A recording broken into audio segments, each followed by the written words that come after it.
ದೇವರ ದಾಸಿಮಯ್ಯನವರ ಜಯಂತಿಯ ದಿನ ದೇವಾಂಗಪೇಟೆಯ ಮುಖ್ಯ ಕೇಂದ್ರ ಬಿಂದುವಾಗಿರುವಂತಹ ಪಂಚರಂಗಿ ವೃತ್ತದಲ್ಲಿ ಆಗ್ತಾ ಇದೆ. ಮತ್ತೊಮ್ಮೆ ಸ್ವಾಗತವನ್ನ ಕೋರ್ತಾ ಈ ನಾಟಕದ ಮಧ್ಯದಲ್ಲಿ ಒಂದು ಚಿಕ್ಕ ಸನ್ಮಾನ, ಅದ್ರ ಜೊತೆಗೆ ಈ ಒಂದು ಪಾತ್ರಾಭಿನಯ ಮಾಡಿದಂತ ಎಲ್ಲರ ಒಂದು ಪರಿಚಯ. ಇನ್ನೊಂದೇನಪ್ಪ ಅಂತ ಹೇಳಿದ್ರೆ, ಎರಡು ನಾಟಕಗಳ ಮಿಶ್ರಣ ಇದು. ಒಂದು ದಕ್ಷಯಜ್ಞ, ಇನ್ನೊಂದು ಗಿರಿಜಾ ಕಲ್ಯಾಣ. ನಿಜವಾಗ್ಲೂ ಹೇಳ್ಬೇಕು ಅಂತ ಹೇಳಿದ್ರೆ, ಒಂದು ನಾಟಕ ಮಾಡ್ಬೇಕು ಅಂತ ಹೇಳಿದ್ರೆ ಒಂದಿನ ಬೇಕಾಗುತ್ತೆ, ಅವ್ರಿಗೆ ನೈಟ್ ಎಲ್ಲ ಮಾಡ್ತಾರೆ. ಆದ್ರೆ ಎರಡೂ ನಾಟಕವನ್ನ ಮಿಶ್ರಣ ಮಾಡಿಕೊಂಡು ಈ ಚಿಕ್ಕ ಹಿರಿಯ ಕಲಾವಿದರನ್ನ ಮಾಡಿಕೊಂಡು ಮಾಡಿದಂತ ನಾಟಕ ನಿಜವಾಗ್ಲೂ ಒಂದು ಹೆಮ್ಮೆ. ಆ ಮಾಡಿದಂಥವ್ರಿಗೆ ಆ ಶ್ರೇಯಸ್ಸು ಸಲ್ಲಬೇಕು ಅಂತ ಕೇಳ್ಕೊತಾ ಈ ಒಂದು ಕಾರ್ಯಕ್ರಮವನ್ನ ಸ್ಟಾರ್ಟ್ ಮಾಡೋಣ. ರಂಗಭೂಮಿ ಮತ್ತೆ ನಾಟಕ ಇಡೀ ನಮ್ಮ ದಕ್ಷಿಣ ಕರ್ನಾಟಕದಲ್ಲಿ ತುಂಬಾ ಪ್ರಚಲಿತವಾದಂತಹ ಒಂದು ಕಲೆ ಇದು. ಇನ್ನೇನು ಅಳಿವಿನ ಅಂಚಿನಲ್ಲಿರುವಂತಹ ಕಲೆ ಇದು. ಈ ಒಂದು ಕಲೆಯನ್ನ ಮುಂದುವರಿಸಬೇಕು, ಮಕ್ಕಳಿಗೂ ಸಹ ನಾಟಕದ ಮುಖಾಂತರ ನಮ್ಮ ಧರ್ಮ, ನಮ್ಮ ಪುರಾಣ ಎಲ್ಲವನ್ನ ತಿಳಿಸ್ಬೇಕು ಅನ್ನುವಂತ ಒಂದು ಇದನ್ನ ಆಸೆಯನ್ನ ಇಟ್ಕೊಂಡು ಏನು ಸಜ್ಜ ಸಂಗೀತ ಪ್ರತಿಷ್ಠಾನ ಅನ್ನುವಂತ ಒಂದು ಸಂಸ್ಥೆ ಕಾರ್ಯವನ್ನ ಮಾಡ್ತಾ ಇದೆ. ಅವರಿಗೆ ಅವರ ಒಂದು ಸೇವೆಗೆ ಸ್ಮರಿಸುತ್ತಾ ಪ್ರಥಮವಾಗಿ ಈ ಒಂದು ಸುಂದರವಾದಂತಹ ರಂಗ ಸಂಚಿಕೆಯನ್ನ ನೋಡಿದಾಗ ನಮ್ಗೆ ಅನಿಸ್ತು ಸುಂದರವಾಗಿ ಬರುತ್ತೆ ಪೌರಾಣಿಕ ನಾಟಕ ಅಂತ. ಅದೇ ನಿಜವಾಗ್ಲೂ ಹೇಳ್ಬೇಕು ಅಂತ ಹೇಳಿದ್ರೆ, ಇಡೀ ಜೀವನವನ್ನ ಎರಡು ದಿಗ್ಗಜರು ಗಣಪತಿ ಮಾಸ್ಟರ್ ಹೋದ ಮೇಲೆ ಎರಡು ದಿಗ್ಗಜರು ಅದೇ ಬೀದಿಯಲ್ಲಿ ಅದೆಷ್ಟು ನಾಟಕ ಪ್ರದರ್ಶನ ಕೊಟ್ಟಿದ್ದಾರೆ, ವಾದ್ಯಗೋಷ್ಠಿ ಮಾಡಿದರೆ ನಿಜವಾದ ಲೆಕ್ಕ ಇಲ್ಲ. ಅದು ಆ ಎರಡು ದಿಗ್ಗಜರಲ್ಲಿ ಪ್ರಥಮವಾಗಿ ಶ್ರೀಯುತ ವೆಂಕಟೇಶ್ ಅವರು, ಸಜ್ಜಾ ಫ್ಯಾಮಿಲಿಯ ಮತ್ತೋರ್ವರು. ಅವರ ಒಂದು ಸಂಗೀತದ ಮುಖಾಂತರ 2 ದಿನಗಳ ಕಾಲ ಅವರು ಸಂಗೀತದ ಮುಖಾಂತರ ಅಭ್ಯಾಸವನ್ನ ಮಾಡಿದ್ರು. ಆಗಲೇ ಹೇಳಿದ್ರು ಮಕ್ಕಳು ತುಂಬಾ ಚುರುಕಾಗಿದ್ದಾರೆ ಅಂತ. ಇನ್ನೊಂದೇನಪ್ಪ ಅಂತ ಹೇಳಿದ್ರೆ, ಇವರೆಲ್ಲ ಪ್ರೊಫೆಷನಲಿಸ್ಟ್ ಯಾರು ಇಲ್ಲ. ಷಣ್ಮುಖ ಅವ್ರನ್ನ ಬಿಟ್ರೆ ಇನ್ನೆಲ್ಲರೂ ಸಹ ಒಬ್ರು ಪೋಸ್ಟ್ ಆಫೀಸ್ ಕೆಲಸ ಮಾಡೋರು. ನಿಮ್ಗೆ ಆಲ್ರೆಡಿ ಅವರ ಒಂದು ಪ್ರತಿಭೆ ಗೊತ್ತಾಗಿದೆ. ಸೂರಪದ್ಮನಾಗಿದ್ದವರು. ಇನ್ನೋರ್ವರು IT ಕಂಪನಿಯಲ್ಲಿ ಕೆಲಸ ಮಾಡುವಂತ ವ್ಯಕ್ತಿ ದಕ್ಷ ಬ್ರಹ್ಮ. ನಿಜವಾಗ್ಲೂ ಹೇಳ್ಬೇಕು ಅಂದ್ರೆ ಕಾವ್ಯ ಮುಂದೆ ಬರ್ತಾಳೆ ಅವರು. ಇನ್ನು ಇದಕ್ಕೆ ಬೇಕಾದಷ್ಟು ಇದಕ್ಕಿಂತ ತುಂಬಾ ಸುಂದರವಾದಂತಹ ಜರ್ಜರಿತವಾದಂತಹ ಸೀನ್ಗಳೆಲ್ಲ ಬಾಕಿ ಇದೆ. ಅಂತ ಒಂದು ಮಕ್ಕಳನ್ನ ಇಟ್ಕೊಂಡು ಇವರು ನಾಟಕವನ್ನ ಮಾಡಿದ್ದಾರೆ. ಯಾರು ಪ್ರೊಫೆಷನಲಿಸ್ಟ್ ಡ್ರಾಮಿಸ್ಟ್ ಅಲ್ಲ ಇವರು, ಎಲ್ಲ ವಿದ್ಯಾರ್ಥಿಗಳು. ಈಗ 1 ತಿಂಗಳಿಂದ ಕಲ್ತಂತ ವಿದ್ಯಾರ್ಥಿ. ಇನ್ನೊಂದೇನಪ್ಪ ಅಂತ ಹೇಳಿದ್ರೆ, ದೇವಾಪೇಟೆಗೆ ಸುಯೋಗ ಒಂದೇ ತಿಂಗಳಲ್ಲಿ 2 ನಾಟಕವನ್ನ ಪ್ರಸ್ತುತ ಪಡೆದಂತವ್ರು ನಾವು. ಒಂದು ಭಕ್ತ ಪ್ರಹ್ಲಾದ, ಇನ್ನೊಂದು 2ರಲ್ಲಿ 3ನೇದು ದಕ್ಷ ಬ್ರಹ್ಮ ಮತ್ತೆ ಗಿರಿಜಾ ಕಲ್ಯಾಣ. ನಿಜವಾಗ್ಲೂ ಸುದಿನ ಸುದೈವ. ಈ ಒಂದು ವೆಂಕಟೇಶ್ ಅವರಿಗೆ ನಮ್ಮ ವೇದಿಕೆ ಪರವಾಗಿ ಚಿಕ್ಕ ಒಂದು ಸನ್ಮಾನ ಇದೆ. ದಯವಿಟ್ಟು ವೇದಿಕೆ ಮೇಲೆ ಬರಬೇಕು. ಕರಿತೀವಿ ಬರಬೇಕು. ಇನ್ನೊಂದು ದಿಗ್ಗಜರು ಅಂತ ಹೇಳಿದ್ರೆ ತಬಲಾ ಅಂತ ಹೇಳಿದ್ರೆ ದಶ್ಪಾಲ್ ಅಂತ ಹೇಳಿದ್ರೆ ತಬಲಾ. ಡಾಕ್ಟರೇಟ್ ಅನ್ನ ಪಡ್ಕೊಂಡಿರುವಂತ ವ್ಯಕ್ತಿ ಅವರು. ಅವರ ಕೈ ಹೆಂಗ್ ಓಡುತ್ತೆ ಅಂತ ಅವರು ಆಕ್ಚುಲಿ ಅವರು ಪ್ರಾಕ್ಟೀಸ್ ಬಂದಿರಲಿಲ್ಲ. ಇವ್ರು ವೆಂಕಟೇಶ್ ಅವರು ಒಬ್ಬರೇ ಬಂದಿದ್ರು ಪ್ರಾಕ್ಟೀಸ್ಗೆ. ಬಟ್ ಇಲ್ಲಿ ಬಂದ್ಮೇಲೆ ಅವ್ರಿಬ್ರು ಜೋಡಿ ಎತ್ಕೊಳ್ಳೋ ಅವ್ರಿಬ್ರು. ಸೊ ಅವ್ರಿಬ್ರು ಸಹ ವೇದಿಕೆ ಮೇಲೆ ಬರಬೇಕು. ಒಂದು ಚಿಕ್ಕ ಸನ್ಮಾನವನ್ನ ಸ್ವೀಕರಿಸಬೇಕು. ಇದು ಸನ್ಮಾನ ಚಿಕ್ಕದಾಗಿರ್ಬೋದು, ಆದ್ರೆ ಹೃದಯ ಸ್ಪರ್ಶಿ ಅನ್ನಂತ ಒಂದು ಸನ್ಮಾನ. ಎಷ್ಟೆಷ್ಟೋ ದೊಡ್ಡವ್ರಿಗೆ ಎಲ್ಲ ಅಭ್ಯಾಸ ಮಾಡಿರ್ತಕ್ಕಂಥ ಕಲಾವಿದರಿಗೆಲ್ಲ ನೀವು ಬಾರಿಸಿದ್ದೀರಾ.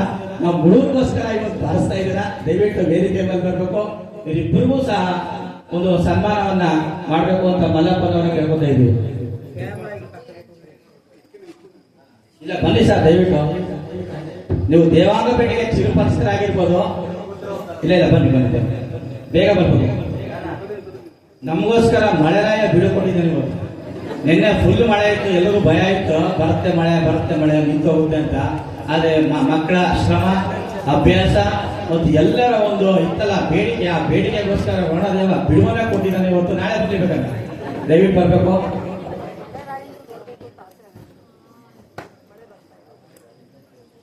ಅರ್ಜುನ್ ರಾಜ್ಪಾಲ್ ಅವರು ಸಹ ವೇದಿಕೆಯ ಮೇಲೆ ಬರಬೇಕು. ಇದೀಗ ತಮ್ಮ ವಾದ್ಯವನ್ನು ಮುಂದುವರಿಸಿಕೊಂಡು ರಿದಮ್ ಬ್ಯಾಂಡ್ ವಾದ್ಯಗೋಷ್ಠಿಯನ್ನು ಮುಂದುವರಿಸಿರುವಂತಹ ಅರ್ಜುನ್ ಅವರು ಸಹ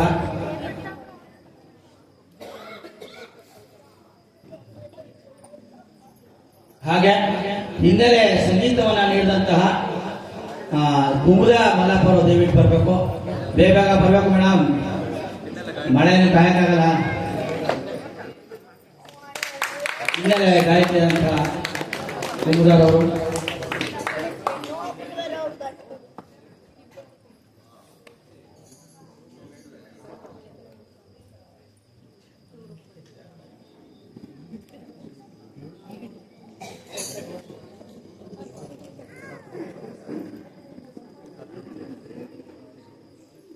ಬನ್ನಿ ಮೇಡಮ್. ಹಾಗೆ ಈ ಒಂದು ಭವ್ಯ ರಂಗ ಸಜ್ಜಿಕೆಯ ರೂವಾರಿಗಳಾಗಿರುವಂತಹ ಬಸವೇಶ್ವರ ಸೀಡ್ಸ್ ಕಂಪನಿಯ ನಾಗಾರ್ಜುನ್ ರಾವ್ ಅವರು ಸಹ ವೇದಿಕೆ ಮೇಲೆ ಬರಬೇಕು.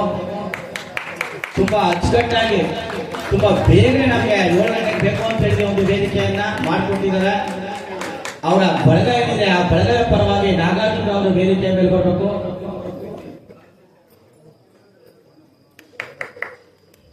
ಇವರಿಗೆ ಸನ್ಮಾನವನ್ನ ಮಾಡಬೇಕು ಅಂತ ಕೇಳ್ಕೊತಾ ಇದ್ದೀವಿ ನಾಗಾರ್ಜುನ್ ರವರಿಗೆ.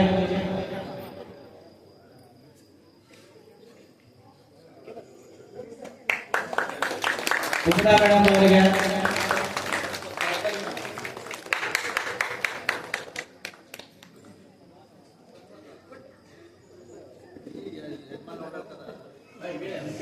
ಅವರ ಪತಿದೇವರಾಗಿರುವಂತಹ ಮಲ್ಲಪ್ಪನವರೇ ಮಾಡಬೇಕು ಅಂತ ಕೇಳ್ಕೊತಾ ಇದ್ದೀವಿ.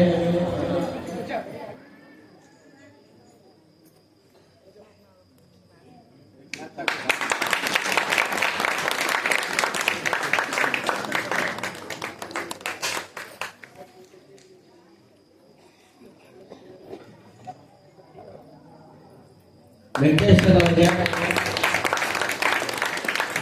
ದಶಪಾಲನವರಿಗೆ ಹಾಗೂ ಅರ್ಜುನ್ ದಶಪಾಲ್ ಅವರಿಗೆ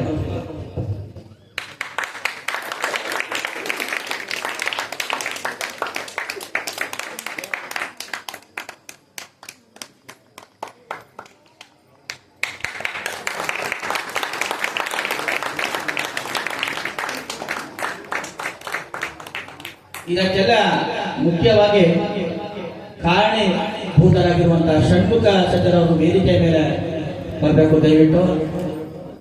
ಷಣ್ಮುಖ ಸಜ್ಜರವರು ಅವರು ಈ ಭಕ್ತ ಪ್ರಹ್ಲಾದ ನಾಟಕಕ್ಕೆ ನಮಗೆ ಐಡಿಯಾವನ್ನ ಕೊಟ್ಟಿದ್ರು, ಮಾಡೋಣ ಈ ಒಂದು ದೇವಾಂಗ ಪೇಟೆಯಲ್ಲಿ ಒಂದು ನಾಟಕದ ಒಂದು ಪರಂಪರೆ ಮತ್ತು ಅವರಿಗೆ ಧರ್ಮದ ಬಗ್ಗೆ ಅವರೇ ನಾಟಕವನ್ನ ಮಾಡಿದಾಗ ಅರಿವಾಗುತ್ತೆ ಅಂತ ಒಂದು ಆಲೋಚನೆ ಬಂದಿದ್ದೆ ಷಣ್ಮುಖ ಸಜ್ಜರ್ ಅವರಿಂದ.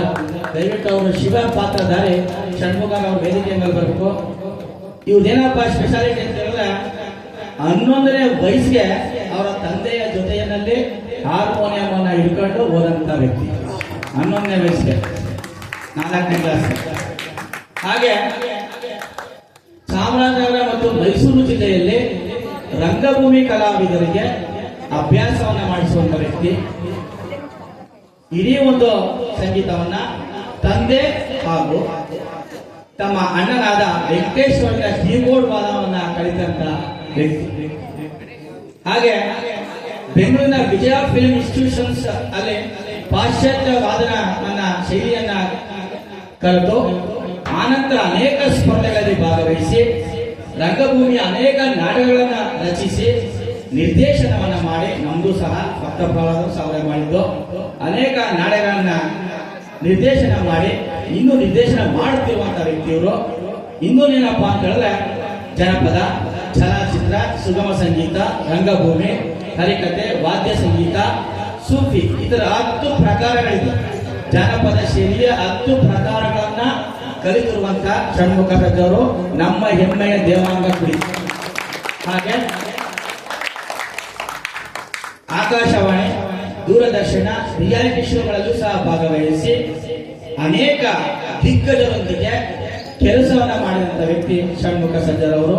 ಅದರಲ್ಲಿ ಪ್ರಮುಖವಾಗಿ ವಿಜಯ ಪ್ರಕಾಶ್, ರಾಜೇಶ್ ಕೃಷ್ಣ, ಹಂಸಲೇಖ, ನರಸಿಂಹನಾಯಕ್, ಅನುರಾಧ ಭಟ್, ಎಂ ಡಿ ಪಲ್ಲವಿ, ಸುನೀತಾ ಅವರ ಜೊತೆಯಲ್ಲಿ ವಾದ್ಯ ಸಹಕಾರವನ್ನು ನೀಡಿದಂತಹ ಷಣ್ಮುಖ ಸಜ್ಜನರು. ಮತ್ತೆ ಇತ್ತೀಚೆಗೆ ದುಬೈಗೆ ಹೋಗಿ ಅದನ್ನ ದಶ್ಪಾಲ್ ಅವರು ಅವರ ಒಂದು ಫೇಸ್ಬುಕ್ ನಲ್ಲಿ ಹಾಕೊಂಡಿದ್ರು. ಫಸ್ಟ್ ಅದು ಆತ್ಮೀಯತೆ ಹೇಗಿರುತ್ತೆ ಅಂತ ಹೇಳಿದ್ರೆ ಕಲಾವಿದರಿಗೆ ಕಲಾವಿದರಿಂದಲೇ ಪ್ರೋತ್ಸಾಹ. ನಾವು ನೋಡೋದನ್ನ ಎಲ್ಲ ಮಾಡಬೇಕನ್ನ ದುಬೈನಲ್ಲಿ ಅವರ ಪ್ರದರ್ಶನವನ್ನು ನೀಡಿದ್ರು. ಅವರಿಗೆ ನಿಜವಾಗ್ಲೂ ಮತ್ತೊಮ್ಮೆ ಚಪ್ಪಾಳೆಯನ್ನ ನೀಡಬೇಕು. 28 ವರ್ಷಗಳಿಂದ ಈ ಕಲಾ ಸೇವೆಯನ್ನ ಮಾಡ್ತಿದ್ದಾರೆ ಷಣ್ಮುಖ ಸಜ್ಜನವರು. ಅವರ ಆಸೆಯಂತೆ, ಅವರ ತಾಯಿ ಅಥವಾ ತಂದೆಯ ಆಸೆಯಂತೆ ಸಜ್ಜಾ ಸಂಗೀತ ಪ್ರತಿಷ್ಠಾನ ಅನ್ನುವಂತ ಒಂದು ಟ್ರಸ್ಟ್ ಅನ್ನ ಮಾಡ್ಕೊಂಡಿದ್ದಾರೆ. ಅದರ ಮುಖಾಂತರ ಮಕ್ಕಳಿಗೆ ಪ್ರತಿಭೆಗಳನ್ನ ಗುರುತಿಸಿ ಎಲ್ಲ ವಿದ್ಯಾರ್ಥಿಗಳಿಗೂ ಸಹ ಜನಪದ ಆಗಿರ್ಬೋದು, ಸಂಗೀತ ಆಗಿರ್ಬೋದು, ರಂಗಭೂಮಿಯಾಗಿ ಎಲ್ಲರನ್ನೂ ಒಂದು ಪ್ರಾಕ್ಟೀಸ್ ಅನ್ನ ಮಾಡಿಸುವಂತ ಒಂದು ಕಾಯಕವನ್ನ ಮುಂದುವರಿಸ್ತಾ ಇದ್ದಾರೆ. ಅದ್ರ ಜೊತೆಗೆ ಅವರ ಬೀದಿಯ ಎಲ್ಲ ಜನರ ಒಂದು ಸಹಕಾರ ಇದೆ. ದೇವಾಂಗಪೇಟೆಯ ಸಹಕಾರವೂ ಸಹ ಹೋಗಿದೆ. ಅದರಿಂದ ಆ ಒಂದು ಪ್ರತಿಭೆ ಬೆಳಗ್ತಾ ಇದೆ.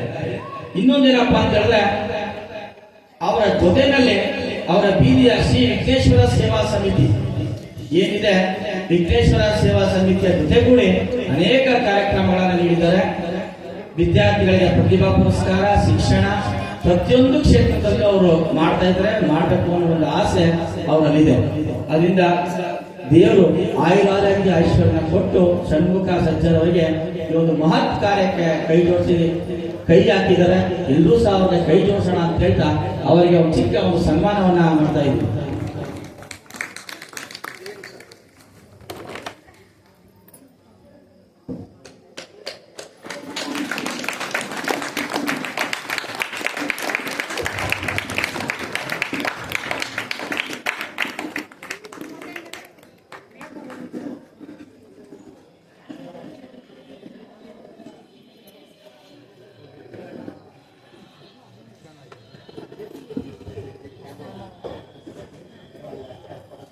ಇನ್ನೋರ್ವರು ಈ ವಿದ್ಯಾರ್ಥಿಗಳಿಗೆ ದಿನಾ ಅಭ್ಯಾಸ ಮಾಡ್ತಿದ್ದು ಷಣ್ಮುಖ ಸಜ್ಜನವರು. ಸ್ಕ್ರಿಪ್ಟ್ ಕೊಟ್ಟಿದ್ರು ಅಷ್ಟೇ. ಅವರು 2 ದಿನ ನಾ ಬರ್ತೀನಿ, ಎಲ್ಲ ನೋಡ್ತೀನಿ ಅಂತ ಹೇಳಿದ್ರು. ಬಟ್ ಅವ್ರು ಪ್ರಾಕ್ಟೀಸ್ ಅನ್ನ ಮಾಡ್ತಿದ್ದು ನಮ್ಮ ಸರಸ್ವತಿ ಮೇಡಮ್ ಅವರು.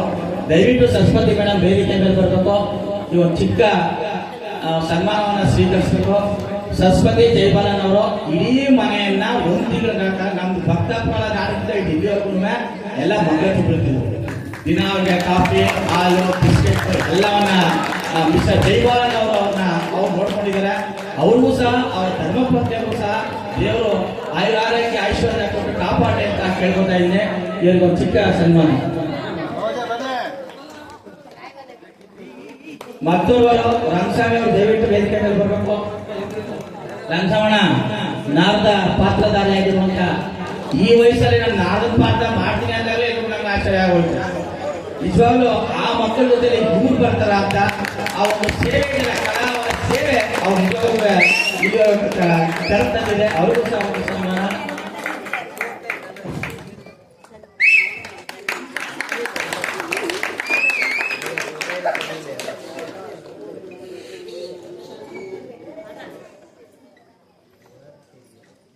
ಏನ್ ಮೇಡಮ್ ಎಲ್ಲ ಬರೀ ಫ್ಯಾಮಿಲಿನೇನಾ?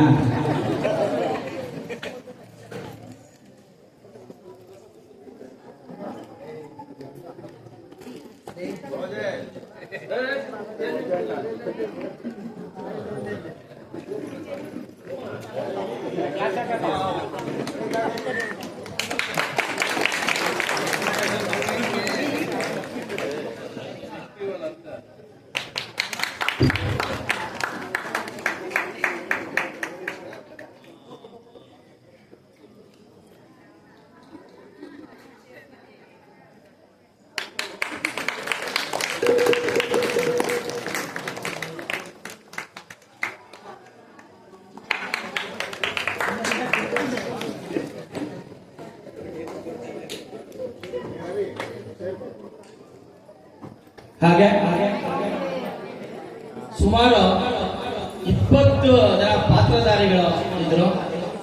ಪ್ರೀತಮ್ ಸಜ್ಜಾ ಸೂತ್ರಧಾರಿಯಾಗಿ, ಕಿರಣ್ ಬ್ರಹ್ಮನಾಗಿ, ಲಾವಣ್ಯ ವಿಷ್ಣುವಾಗಿ, ಷಣ್ಮುಖ ಸಜ್ಜಾ ಈಶ್ವರನಾಗಿ, ಗೌತಮ್ ದೇವೇಂದ್ರನಾಗಿ, ಗಾಯತ್ರಿ ಆತ್ಮದೇವಿಯಾಗಿ, ಅಖಿಲ್ ಯಮನಾಗಿ, ಜೈಶ್ರೀ ಚಂದ್ರಮನಾಗಿ, ನಿಹಾರಿಕಾ ರೋಹಿಣಿ ಹಾಗೂ ಲಕ್ಷ್ಮಿಯಾಗಿ, ತನ್ವಿತಾ ನಂದಿಯಾಗಿ, ನಿಧಿ ಭೃಂಗಿಯಾಗಿ, ಗುಣಶೇಖರ್ ದಕ್ಷ ಬ್ರಹ್ಮನಾಗಿ, ವರುಣ್ ಜಾಲಬ್ರಹ್ಮ ಹಾಗೂ ಸಿಂಹ ಮುಖನಾಗಿ, ರವಿ ಭೃಗು ಮಹರ್ಷಿ ಹಾಗೂ ವೃದ್ಧನಾಗಿ, ಹರೀಶ್ ಶೂರಪದ್ಮನಾಗಿ, ಪ್ರಜಾ ಚಾರಕಾಸುರನಾಗಿ, ಗದ್ಯತಾ ಮನ್ಮತೆಯಾಗಿ, ಪ್ರಣಮ್ಯ ರತಿಯಾಗಿ, ತೇಜಸ್ ವಸುಂಧರಾಗಿ, ವಿದ್ಯಾ ಪದ್ಮ ಹಾಗೂ ನರ್ತಕಿಯಾಗಿ, ಕುಮುದ ಪದ್ಮ ಕೋಮಲೆಯಾಗಿ, ಅನಿತಾ ಮನೋರಮೆಯಾಗಿ, ಪ್ರೇಮ ಸತಿಯಾಗಿ, ಕಾವ್ಯಾಂಜಲಿ ಪಾರ್ವತಿಯಾಗಿ, ಮಿಂಚು ನರ್ತಕಿಯಾಗಿ, ಸುನೀಲ್ ವೀರಭದ್ರನಾಗಿ, ಡಿಂಪಲ್ ಹಾಗೂ ಬೆಳ್ಳಿ ಸಖಿಯಾಗಿ ಇಷ್ಟೂ ಜನ ಈ ಒಂದು ಪಾತ್ರಧಾರಿಯಾಗಿ ಈ ನಾಟಕದಲ್ಲಿ ಕೆಲಸ ಮಾಡಿದ್ದಾರೆ. ಅವ್ರಿಗೆಲ್ಲರಿಗೂ ಸಹ ನಾವು ಧನ್ಯವಾದಗಳನ್ನ ಅರ್ಪಿಸ್ತೀವಿ. ಹಾಗೆ ಆ ಪೋಷಕರಿಗೂ ಸಹ ಈ ಒಂದು ನಾಟಕದ ಒಂದು ಕಲೆಯನ್ನು ಉಳಿಸಲಿಕ್ಕೆ ಕಾರಣಭೂತರಾಗಿರುವಂತಹ ಪೋಷಕರು ಸಹ ನಾವು ಈ ಒಂದು ಸಂದರ್ಭದಲ್ಲಿ ಧನ್ಯವಾದಗಳನ್ನ ಅರ್ಪಿಸ್ತೇವೆ. ಹಾಗೆ ಸ್ಟೇಜ್ ಮ್ಯಾನೇಜರ್ ಆಗಿ ಕಾರ್ತಿಕ್ ಸರ್ಜಾ ಅವರಿದ್ರು, ಹರ್ಷವರ್ಧನ್ ಇದ್ರು, ಯೋಗೀಶ್ ಸಿವಿ ಅವರಿದ್ರು. ಎಲ್ರಿಗೂ ಸಹ ನಾವು ಹೃತ್ಪೂರ್ವಕ ಧನ್ಯವಾದ ಅರ್ಪಿಸ್ತೇವೆ. ಮತ್ತೆ ಈ ಸ್ಟೇಜಿನ ಹಿಂದೆ ಅದೆಷ್ಟೋ ಜನ ಕೆಲಸ ಮಾಡಿದ್ದಾರೆ, ಸ್ಟೇಜ್ ಎತ್ಕೊಂಡಿದ್ದಾರೆ, ಹಗ್ಗ ಎಲ್ಲ ಪ್ರತಿಯೊಂದು ತುಂಬಾ ಕಷ್ಟದ ಕೆಲಸ. ಅದು ಯಾವುದೋ ಒಂದು ಸಿನಿಮಾ ನಾವು ಒಂದ್ 2.5 ಗಂಟೆ ನೋಡ್ತೀವಿ ಅಷ್ಟೇ, ಆದ್ರೆ ಆ ಹಿಂದೆ ಮಾಡೋ ತಾಂತ್ರಿಕ ಕೆಲಸಗಳಿಂದ ತುಂಬಾ ಕಷ್ಟ. ಅದು ಅವ್ರಿಗೆಲ್ರಿಗೂ ಸಹ ಧನ್ಯವಾದಗಳನ್ನ ಅರ್ಪಿಸ್ತೇವೆ. ಇನ್ನೂ ಅನೇಕ ಸುಂದರವಾದಂತಹ ವಿಜೃಂಭಿಸುವಂತಹ ದೃಶ್ಯಗಳಿದೆ, ಎಲ್ಲ ಕುಳಿತುಕೊಂಡು ಇದೇ ರೀತಿಯಾಗಿ ನೋಡೋಣ, ಹಾರೈಸೋಣ, ಹರಿಸೋಣ, ಈ ಒಂದು ಪೀಳಿಗೆಯನ್ನ ಬೆಳೆಸೋಣ. ಎಲ್ರಿಗೂ ಧನ್ಯವಾದಗಳು.